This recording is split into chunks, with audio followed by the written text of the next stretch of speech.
Sanyii kee lafa gaariirra yoo facaaftee baay'atee akka si bossuu ishakkinii wanta illee namaa gochuu yeroo barbaaddu wanta guddatee nama sana borutti ta'uufii danda'u waan lubbuu qabu tokko namaaf gumaachi malee wanti ciccitee badu namaaf hin gumaachin illee isiniin jira. Gaabbiif eegeen duubatti aftii jedha Oromoon gaafa mammaaku otoon qarshii 10,000 caammaa kanatti gadi dhangalaasee bituu baadhee oolota kootti dabaladhee kanan bitadhu ta'ee har'a sangoota hedduu naaf bituutti dandeessi. Sangoonni sun immoo waggaa lamaan boodatti dabalamanii meeqa akka ta'uu danda'anii hoolotni lamaan hani bitee har'a waggaa 3 dura har'a immoo hortee hanga kana baay'attee otoon itti dabaleera ta'ee waan baay'eetii naa bituutti dandeessi. Ashamaa harka fuunee hordoftoota koo akkam jirtu nagaa keessanii ani nagaadha rabbiin galannaa ta'u isinis lafa jirtanitti nagaa guddaa qabaadhaa isiniin jechaati. Ani turtii kana si wajjin taasisu obboleettii keessan kennaadha. Viidiyoo kanarraa obboloonni koo biyya harabaa jirtanii waan guddaa akka irraa barattanii abdiin qaba isiniin jedha. Maarree haaraa kan dhuftanii sabskiraayib gochuudhaan gara maatii keenyatti dabalama. Akkasuma immoo jalqabaa kaatanii hanga hammaatti kan na wajjin turtanii guddaa galatooma isiniin jecha ammallee na jajjabeessuun keessanii na wajjin haa ta'u isiniin jedha. Sheer laayik gochuu hin dagatinaa isiniin jedha. Yaada qabdanillee koomentii jala qeeqas haa ta'u wanta irraa barattanis haa ta'u isiniin jedha obboloota koo. Innis maaltu ture yoo jettanii waggaa 3 duratti qarshii 20,000 qaban ture. Sana booddee anillee wantoota garaagaraa obboloota koo irraa ilaaluudhaan yeroo isaan uffatanii deeman yeroo isaan babbareedanii deeman caammaa gaarii akka isaan uffatanii deeman nanawwee nan laalee anis manuma namaa keessan hojjedha. Anis manuma madaamitii isaanillee akkasumadha. Anillee yoo ammam akka hin jiraadhu waan ani hin beekneef maaltu na sassachiisaa anis bareedee anis miidhagee akkuma obboloota koo sana deemuu barbaada. Maaliif isaanis manuma madaamii keessa jiru jedheetanii of amansiise jechuudha. Sana booddee qarshii 20,000 qabu keessaa qarshii kana hundasaa hin balleessu.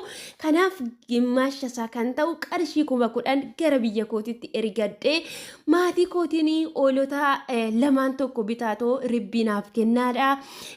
Sana booddee kan ishiin dhaltuu addaan irmaannee warra eegee naaf tiksu sana wajjin qixxeenuuf haa ta'u jedhee isaanis maatiin kootis tole jedhanii oolota haadhotii 2 jechuudha kan dhala jala geesse rimaarimaashii naaf bitanii namootatti naaf kennanii. Sana booddee turtii waggaa 3 booda qarshii 10,000 kanaan uffata koo akkasuma immoo caammaa wantoota na barbaachisan hunduma isaa kanan guuttadheen yeroo ta'u qarshiin ittiin caammaa bitadhee ittiin uffata koo godhadhe sana maaltu ta'e yoo jettanii caammaa kana akkasuma immoo uffata kana bakkan itti kaawwadhu qabu yeroo hundumaa yeroon kutaa koo galee uffata koo uffadhee caammaa koo uffadhee diddibadhee viidiyoo koo waraabee yookiis immoo suuraa koo ka'ee feesbuukidhaa fi tiiktook irratti maxxansuudhaan deebisee uffata kana anani shaanxarmattan deebisa malee yeroo hojii madaamii hojjedhu uffatuma madaamiin ofiishiitinaaf iyyamtuu fi ofiishiitinaa bittu akkasuma immoo yuunifoormii kootiin deebisee kaawwadhaa. Kiroorsin illee irratti kukkutaa akka garaa kootittis kaawwadhee hojjechuun naaf hin eeyyamamu waan ta'eef. Sana booddee maaltu ta'e yoo jettanii waggaa 3 booda uffannii fi caammananii keewwadheetuma ittiin suuraa ka'ee akkasuma viidiyoo hojjedhee achi keessatti deebise suni yeroon baasee laaluu uffanni suni kalariisaa gadi lalakkisee akkasuma caamma sunillee illuluqa'ee qarshiin 10,000 irra godhee yookiis immoo itti baase suni baay'ee tokko na gaabbisiisee utuun akkas gochuu baadheen jedhee as garagaree oolota 10,000 oolaan 2 bitee maatii kootitti kennadhee maatiin kiyya immoo namootatti naaf kennanii qixxee yookiis immoo iribbii isa jedhamu sana har'a hortee oolota 10 taatee jirti. Oolonni 2 lakkuu yeroo 2 dhaltee akkasuma immoo hoolonni ji'a keessatti waan deddeebitee dhaltuuf hoolonni suni baay'atanii hoolota 10 ta'anii jiru. Hoolonni 10 kun otoo gurguramanii sangoota bituutii danda'u jechuudha. Garuuti uffatni ani qarshii koo itti dhangalaase suni hin badee faashinii isaallee irra darbee anillee iddoon itti kaawwadhu hin arganne. Yeroo sanaaf garuu natti fakkaatee obboloota kootirraa ani eenyu gadi anis manuma namaa keessan hojjedha. Yoomin nyaadha yoomin immoo babbareedee deema ani eenyu gadi anis ta'uutiin qaba kanan jedhe suni akkasumatti hin bade jechuudha obboloota koo. Hoolonni sun garuu har'a baay'attee jirti. Inni lubbuun qabne kun hin bade inni lubbuu qabdu immoo wal horee baay'ate sinin jedha. Egaa obboloota koo ergaan koo warra biyya namaa keessa jiraattani yuunifoormii kana kaawwachuun na jibbisiisee ani yooman akka hiriyaa koo ta'a kan jettanii fi dhaamsinan isiniif qabu. Qarshiidhaaf biyyaa baane malee uffachuudhaaf miti jechuudha. Maaliif kaayyoo ofii bira gahuudhaaf dirqama fokkisuun, dirqama beela'uun, dirqama dhabuun waanuma jirudha sinin jedha.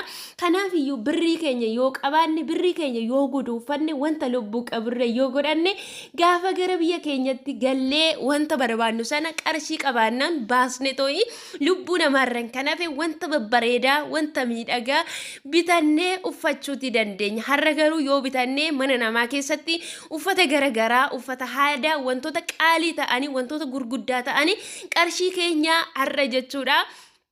Biyya namaa kana keessa yeroo jirru qarshii guddaa nutti fakkaachuuti dhiisuu danda'a. Garuu gaafa gara biyyaatti ergamee cheenji yookiis immoo jijjiirame qarshii guddaatii ta'uuti danda'a. Gaafa dhabanii obboloota koo qarshiin xiqqoon iyyuu hin argamu iddoo isaatiitti. Mee hayyaadannu booddee keenyatti deebine ani dhugaa dubbachuudhaaf gaafan gara biyya kootirraa ba'u amma maatii kiyyarraa ba'ee dhufee too'ii wantoota biyya Arabaa kana na barbaachisan hunduma isaa forososii guutee meedikaala fudhadhee akkasuma paaspoortii baafadhee wacii garagaraa yeroo jiran keessatti gatii taaskiyyuu dhaqeetu paaspoortii baafachuudhaaf hedduu tokko natti ulfaate. Kanaaf iyyuu qarshiin gaafa hin jirre qarshiin lamayyuu nama rakkisti waan ta'eef umni keenya kun dadhabbiin keenya kun bututtuu boru jechuudha. Faashinni isaa irra darbu wanta yeroo dhabnu gargaaranii akka ibiluuttan sirbaa morma nama jallisa jedha Oromoo yeroo mammaaku.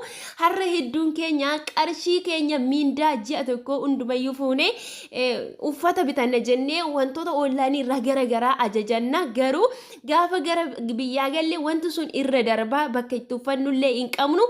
Qarshii keenya yeroo takkatti ji'a tokkotti fakkeenyaaf qarshii 30 qarshii 20 waan ta'e yoo ta'e isa fuunee otoo jechuudha waan tokko irra keenya biyya keessatti yeroo nuti asii gara biyya keenyaa gallutti wanti sun dabalee dachaa meeqataa. Garuu uffanni nuti asii fuunee gallu inni nuti qarshii irra keenya sun dabaluutiin danda'u yeroo irra darba waan ta'eef kanaaf iyyuu obboloonni ani dhaamsi isinii qabu keessumaa mana madaamii keessa biyya namaa kan jirtanii bututtuu guuruu manatti akkasuma waan argitanii viidiyoo garagaraa ittiin waraabuuf suura garagaraa ittiin ka'uudhaaf jettanii haaluma takka bakka namootuma koomentii waan akkasiiti jettanii wanti jireenya keessan boruutii fi faayidaa hin qabaanne hin hojjetinaa isin hin jira hin bitatinaa illee isin hin jira wanta isin barbaachisu uffata lamaan tokko sadan tokko bakka yeroo sanatti kan si fayyadu bitadhaadha. Gaafa gara biyya keessanii galtanii wanta barbaadda filattanii bitachuu nyaachuutii dandeessu.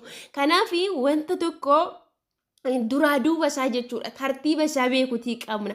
Hamma yeroo kanatti maaltu nu barbaachisaa qarshiin keenya akkamittiin akka dabalee too'ii gara biyya keenyatti gallee jireenya fooyya'aa jiraannu malee uffata mana namaa keessatti walitti qabnee omaan fayyadu waan ta'eef duraaf duuba isaa beeknee yeroo kanatti uffata bituudha moo wanta boorutti jechuudha. Birriin koo akka dachaanaaf dabalu hojjechuu yookiis immoo birrii kiyya san irra kaa'uu isa kan wayya isa jedhu filachuu qabna siniin jedha. Fakkeenyaaf namni tokko jireenya qotee bulaa tokko yoo ilaalle qoteen bulaan tokko sanyiin inni facaasu sanyii muraasadha. Garuu sanyiin inni takkitti lafa keessa buusu suni deebi'ee waggaa dhuftu keessatti sanyiin takkitti sun sanyii guma firee 60 soddoma akkasuma firee dhibba taatee baay'attee galtiif jechuudha. Kanaafiyyuu wanti nuti wanta du'aarra keenya suni du'aa moofa'aa ciccitaatii wanta deemurra dhiifne wanta nuuf dabalaa deemu wanta jireenya keenya fooyyessaa deemu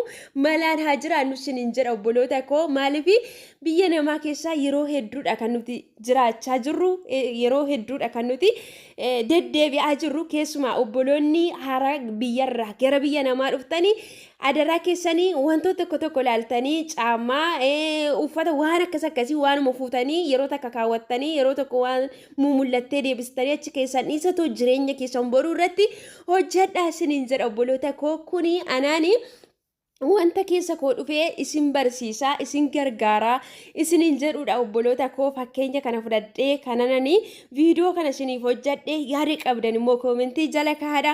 Wantoonni akkanaa kun nuuf haa darbu yoo jettanillee nu gargaaraa irratti hojjedhu yoo jettanillee viidiyoo biraa kana fakkaatu fidee isiniif qabadhee nan dhufa isiniin jedha.